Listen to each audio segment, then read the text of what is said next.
y'all, it's Natalie for A Cherry on Top, and today it's Technique Tuesday, and this month we've been focusing on traveler's notebooks.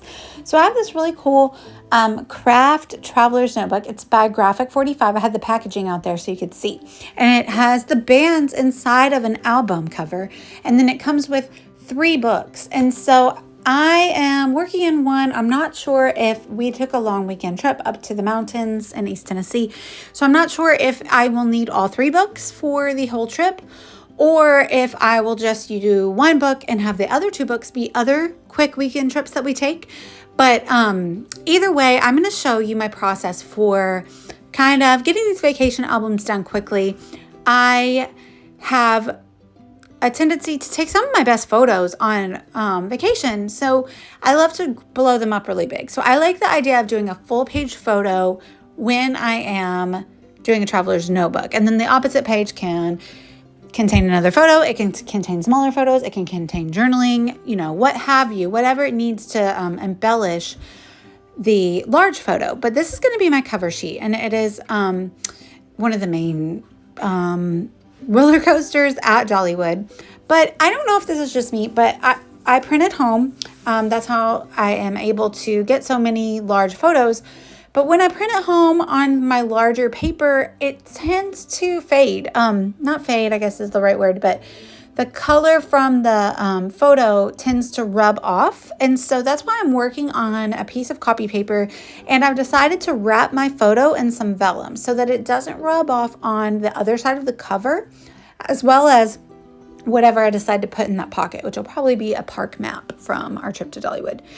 I like the vellum. It does add a lot of interest to my title page, but it also serves a purpose to keep the photo ink from rubbing off. And if you guys have any tips for me to keep that from happening, I don't know if I just have junky paper or if this is a thing that happens to other people a lot, but that's why I'm using that copy paper to kind of turn the photo paper onto so it doesn't rub off onto my glass mat and get onto other things. I'm using a little wipe to wipe my fingers off. I'm not sure about that, but I go ahead and put all of the embellishments onto the page before I stick it down. So like the little tab that I like to use so you don't get fingerprints or ink on your fingers when you're turning the page. I like to adhere that with my Tim Holtz Tiny Attacher, so I don't want those staples to show through the other side. I attach them to the photo before I adhere the photo down to the paper. So now I am cutting apart the smaller photos that I've cut or that I've printed out to accompany my large photo. So there's a group photo of us in front of that same eagle, and then I have 3 smaller photos. Some nice lady offered to take our photo while we were there, and I'm never going to say no to that. I have this paper by Heidi Swap, Set Sail. And so I did learn something here for working in this type of traveler's notebook. I usually work in a page protector type traveler's notebook. So for this one, my tip would be don't work all the way to the inside edge. So basically, I should have cut my paper a little bit smaller because it starts crumpling up there in the middle. But I tend to go for a distressed look, and that helps with the ink rubbing off from this photo onto the opposite page. But so I don't really mind the distressed nature of the inside portion of that paper kind of getting folded up a little bit. But next time I will cut it a little smaller, and you'll actually see me do that in here in a minute. But you see me using a lot of adhesive as well because these are all outside the page protector. So I want to make sure that they're nice and stuck down and not going to fall apart. You don't want your book to fall apart, right? So I put a label in the same place as the first photo so that they would match up, the labels back to back. And again, it's a place for the reader to turn the page. And I'm going to back all of those little photos in some white cardstock. Oh, first I'm going to add a little bit of splatter. So I chose a pink color and I wet it. And now I'm just going to add some splatter to this paper, mostly because I kind of made a little mistake. I got some of the ink that was coming off of that large photo on my fingers, and then I touched the paper. So it made some smudges. So I wiped them off, and then it was just smudgy. And so I just was like, you know what? We're going to embrace it, and we're going to add additional splatter. There, boom, intentional. So there I've added the white cardstock to my photos to give just a little bit of like unison to it.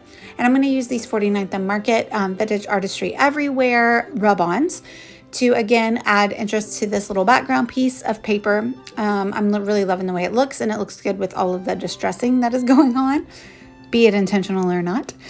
And these are like a little compass, but it just worked really well with the colors of this Heidi Swap paper. And I'm keeping it pretty simple on this traveler's notebook because I want to get it done. So that's a tip I have. If you're like me, like a lot of times on a vacation or a trip, I don't really have a ton of journaling, right? And I'm doing these smaller albums, and we travel a lot. It's what we love to do. And so I want to get some of these albums just completed, right? So batch print, do a lot of big photos or whatever your type of photos you're doing, do a lot at once, and you can throw them in pretty easily. Kind of if you go also by the same design pretty much throughout the book. So I'm going to have a large photo on maybe every opening or every other opening. So that helps me limit my design choices, so I don't have to do as many. So this is the last page I'm going to do for you in this notebook today. I am doing these smaller photos of my son, and he chose his souvenir at Dollywood.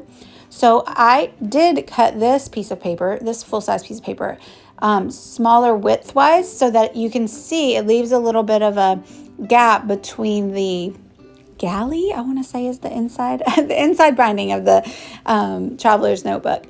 And then I backed the photos, and I did cut them down a little bit as well to fit nicely on the page, so you could still see the background paper really well. I have that puffy sticker, which is from Simple Stories, and then I grabbed that little label, which is from 49th and Market, the vintage artistry everywhere. And I'm just going to do a little bit of journaling. Like I don't add a lot, like I said, to my vacations, but albums, but I am going to do a little bit there just to say about what Heath chose as his souvenir that day. And it will nestle nicely with that little title, and we'll see what becomes of the other page. I'm really happy with how this one turned out. We're almost done, so I am going to throw some still shots up at the end of this video, but you can also check out the blog today if you want to see all of the details. Let me know down below if you have any questions, and stay tuned, keep watching, because I will work my way through this album. And I wanted to add a geotag, a little something else to that first title page. And I will also embellish the album cover and everything, like maybe once I'm done, so I know if I have 1 volume or 2 volumes of this traveler's notebook. So I hope you guys are inspired to document maybe a quick trip or a long weekend or something in a traveler's notebook. Thank you guys so much for watching. Bye, y'all.